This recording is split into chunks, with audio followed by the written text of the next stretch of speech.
नमस्कार दोस्तों, आज मैं आप लोगों के सामने लेकर आया हूं रीजनिंग से संबंधित टॉप 5 प्रश्न पार्ट 22। और मैं वही प्रश्न लेकर आता हूं जो बार बार परीक्षाओं में पूछे जाते हैं।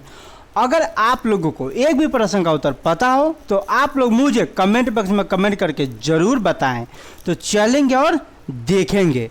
तो प्रश्न नंबर 1 ये रहा आप लोगों के सामने।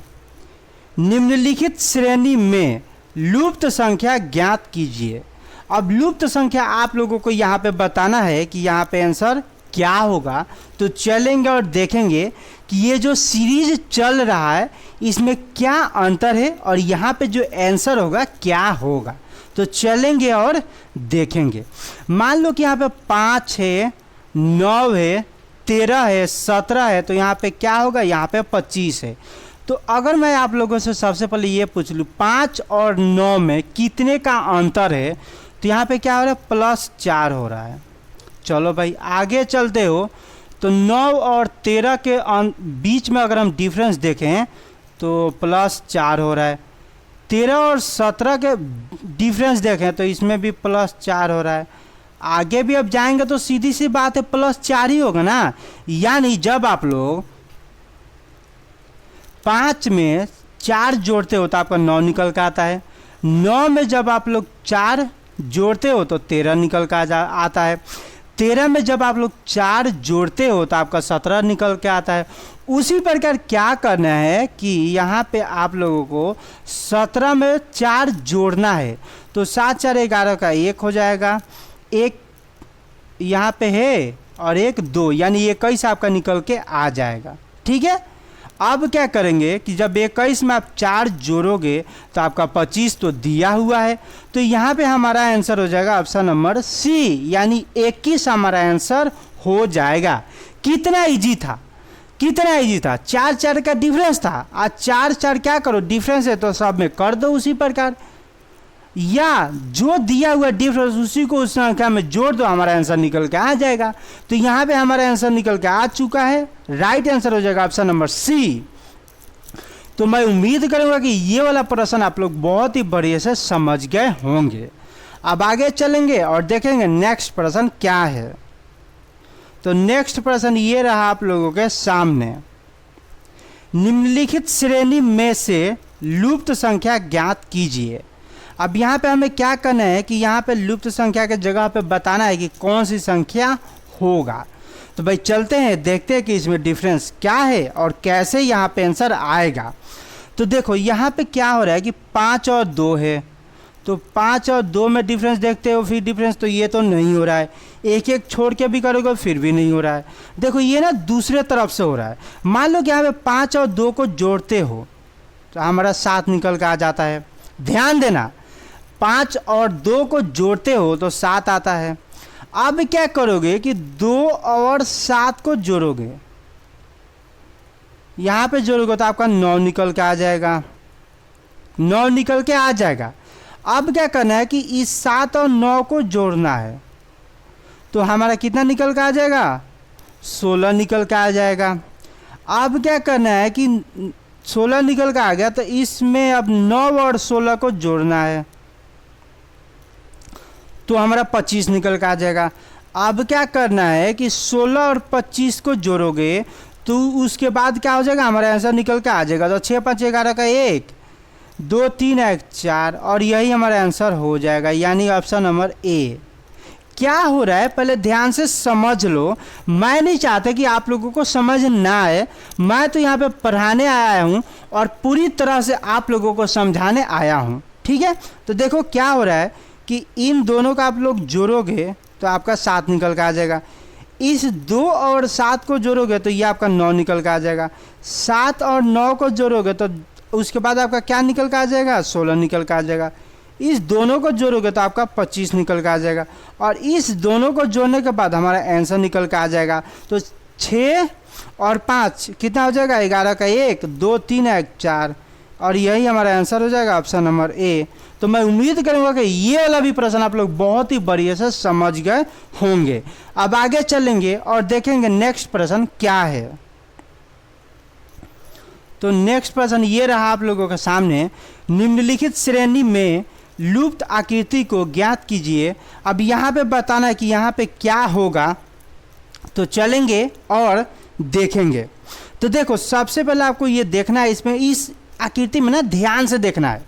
ध्यान दोगे तो आप आंसर बता सकते हो, और ध्यान नहीं दोगे तो आप आंसर नहीं बता सकते हो। तो चलो भाई देख लेते हैं कि क्या हो रहा है। तो देखो यहाँ पे ध्यान देना है, यहाँ पे हमें बीच में ऐसे दिया हुआ है, ठीक है, सब में ऐसे दिया हुआ है, 4-4 खंड बना हुआ है। तो 4-4 खंड मान लो कि मैं पहले ही बना दिया, इसमें भी बना दे रहा हूँ। चलो भाई अब देखते हैं। देखो आप लोग ध्यान देखो तो यहाँ पे 1 कलर हुआ है, यहाँ पे 2 कलर हुआ है, ठीक है। फिर क्या हो रहा है कि ये 1 कलर ना आगे चला जाएगा, क्लॉकवाइज घूम रहा है, एक घड़ी जैसे घड़ी की सुई घूमती है ना वैसे ही घूम रहा है। अब क्या होगा कि इस खंड में जो एक गोला दिया हुआ है वो क्या होगा कि अगला खंड में यहाँ पे ध्यान देना आ गया है जो कलर हुआ है, और यहाँ पे क्या होगा दूसरा गोला जो कलर हुआ है वो वाला आ गया है। अब ये जो पहला जो गोला है कलर वाला ऊपर चला जाएगा जो यहाँ पे आया हुआ है, और यहाँ पे क्या है दो गोला क्या है कलर हुआ है। तो ये जो है ना पहला ये यहाँ पे आ जाएगा, और यहाँ पे हमारा दूसरा कलर वाला आ जाएगा। तो यहाँ पे दूसरा कलर और यहाँ पे पहला कलर, तो यहाँ पे पहला कलर यहाँ पे दूसरा कलर, यही हमारा आंसर हो जाएगा। अगर ऐसे देखते हो तो यहाँ पे 1 कलर दिया हुआ है, यहाँ पर भी 1 है, यहाँ पे 1 है, यहाँ पे 2 है, लेकिन 2 क्या है बिना कलर वाला है। यहाँ पे 2 कलर वाला है लेकिन यहाँ पे 1 कलर वाला है। तो इसमें से कोई भी आंसर नहीं होगा। यहाँ पे हमारा आंसर हो जाएगा ऑप्शन नंबर ए। ध्यान से देखोगे तो आंसर बता दोगे, नहीं तो सोचते रह जाओगे और हो सकता है समझ भी ना आए। यहाँ पे ध्यान दोगे तो यहाँ पे 2 क्या है कलर हुआ है, यहाँ पे 1 कलर हुआ है। फिर क्या है कि घड़ी जैसा घूम रहा है, तो यहाँ पे 1 कलर हुआ है, यहाँ पे 2 कलर हुआ है। फिर घड़ी जैसा घूम रहा है तो यहाँ पे 1 कलर हुआ है और यहाँ पे 2 कलर हुआ है। जब चौथे में आओगे तो यहाँ पे 1 कलर होगा, यहाँ पे 2 कलर होगा।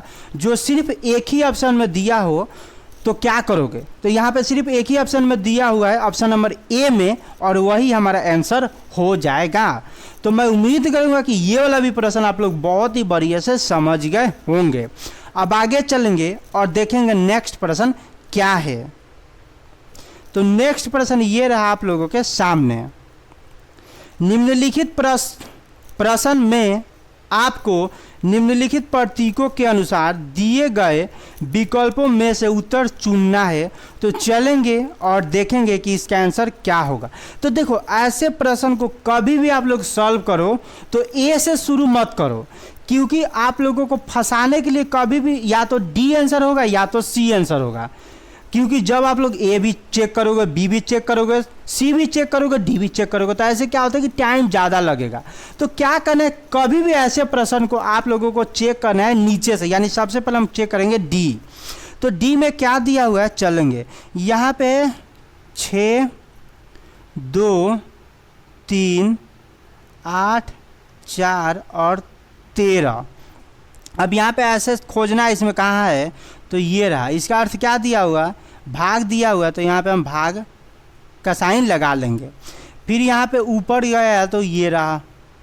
तो यहाँ पे क्या है, ये यहाँ पे ये हमें दिया हुआ है, ये रहा गुना का साइन, तो यहाँ पे हम गुना लगा लेंगे। उसके बाद ऐसे खोजना है, कहाँ है, तो ये रहा। इसका साइन क्या है, हमें जोड़ का दिया हुआ है, तो यहाँ पे हम जोड़ लगा लेंगे, जोड़ का साइन। फिर नीचे आ रहा है तो ये रहा, ये क्या है माइनस का साइन है, तो यहाँ पे हम माइनस लगा लेंगे। अब प्लस का साइन कहाँ है, तो ये रहा प्लस का साइन, और प्लस का साइन क्या है बराबर का, तो बराबर का हम यहाँ पे साइन लगा लेंगे। अब यहाँ पे सबको सॉल्व करके यहाँ पे आप लोगों को 13 लेकर आना है। 13 आ गया तो राइट आंसर डी हो जाएगा, और नहीं तो हमें सी भी चेक करना पड़ेगा। तो चलेंगे देखेंगे। तो देखो ये ना एक बोर्ड मास का क्या है सवाल है। सबसे पहले हमें भाग वाला जो होता है साइन उसका सॉल्व करना होता है। उसको अगर हम सॉल्व करें तो यहाँ पे 2 से 6 में भाग दोगे तो ये आपका आ जाएगा 3 गुने 3 प्लस 8 माइनस 4 बराबर में 13 हो जाएगा। आप देखो क्या करना है, आप गुना वाला जब करोगे तो तितरी का 9 हो जाएगा। तो 9 में क्या करोगे, 8 जोड़ लोगे। तो 9 में जब 8 जोड़ोगे तो कितना हो जाएगा, 17 हो जाएगा, और माइनस 4 बराबर में 13। अब इसको माइनस करने के बाद 13 आ जाएगा तो ये तो सही है। तो जब माइनस करोगे तो ये 3 1 और यहाँ पे हमें 13 दिया हुआ है, यानी यही हमारा आंसर हो जाएगा ऑप्शन नंबर डी। हमें सिर्फ जो साइन दिया हुआ है वैसे लिख के और हमें क्या करना है, सॉल्व कर लेना है, उसके बाद हमारा आंसर निकल के आ जाएगा। तो यहाँ पे हमारा आंसर हो जाएगा ऑप्शन नंबर डी। तो मैं उम्मीद करूंगा कि ये वाला भी प्रश्न आप लोग बहुत बढ़िया से समझ गए होंगे। देखो अब मैं सी बी और ए को समझाने की तो मुझे ज़रूरत ही नहीं है, क्योंकि मैं नहीं चाहता कि ज़्यादा टाइम लगे। हमारे यहाँ पे आंसर निकल के आ चुका है और आप समझ भी गए होंगे बहुत ही बढ़िया से। तो आप लोग अगर चाहो तो घर पे चेक कर सकते हो ए बी सी।